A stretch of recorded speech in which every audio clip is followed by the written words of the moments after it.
ઠાકોર સમાજના સંમેલનની અંદર ડીજે બંધનો મુદ્દો પણ ઉઠ્યો। ડીજેને લઈ અને વિક્રમ ઠાકોરની ગેનીબેન ઠાકોરની રજૂઆત, જેમાં ડીજે વાળાના ઘર એમના ધંધાના આધારે થાય છે।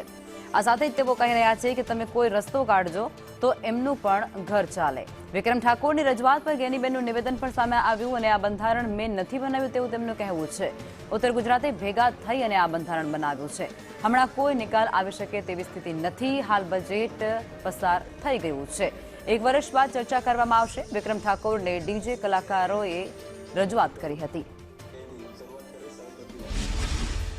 કે મને જાણવા મળ્યું ઘણા બધા જે ડીજેના કલાકારો હતા એ લોકોએ મને ફોન કર્યો, કીધું કે ભાઈ અમારી તો પરિસ્થિતિ બહુ ખરાબ થઈ ગઈ, કેમ કે અમારું તો ઘરનું ગુજરાત આના ઉપર ચાલતું હતું, ડીજે ઉપર, અને અત્યારે ડીજે બંધ થઈ ગયા તો મેં લોકો ઘેર બેસી ગયા। અમે બીજું કંઈક નોકરી ધંધો છે નહીં, અમે કરીશું શું? તો તમે કંઈક આના વિશે કે તમે કંઈક ગેનીબેનને કંઈક વિનંતી કરો, એટલા માટે અમે વિનંતી કરી હતી। આનો કોઈ રસ્તો એવું કંઈક રસ્તો કાઢો કે જેના લીધે કોઈ બી પ્રસંગમાં ડીજે હોય ના હોય, કોઈની પરિસ્થિતિ હોય પ્રમાણે ડીજે મંગાવો, અને મંગાવો તોય બી એનો ડીજેનો અવાજ ઓછો રાખે અને એનો કોઈ સમયગાળો રાખે, ભાઈ આ સમય જ વગાડવું, આટલું જ વગાડવું, એવું કંઈક ગમે તે એવું કંઈક રસ્તો બધા આગેવાનો કાઢે। મારા એકલાથી કહેવાથી કશું ના થાય, તો બધા કેમ કે ગેનીબેની પણ પોતાનો નિર્ણય નહોતો, બધા આગેવાનો ભેગા થઈને નિર્ણય લીધો છે, તો એનો કંઈક રસ્તો એ આગળ જતા નીકળશે।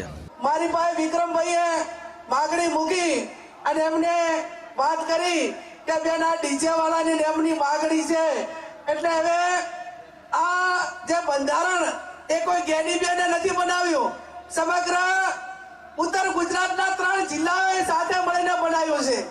અને એ દિવસે એવી જાહેરાત કરી છે કે આના 1 વર્ષ પછી 4/1/2027 ના રોજ જ્યારે એને 1 વર્ષ પૂરું થાય અને એની ઉજવણી થાય એ ટાઈમે ચર્ચામાં મૂકીશું, અને એમાં તમે પણ બધાએ આવજો।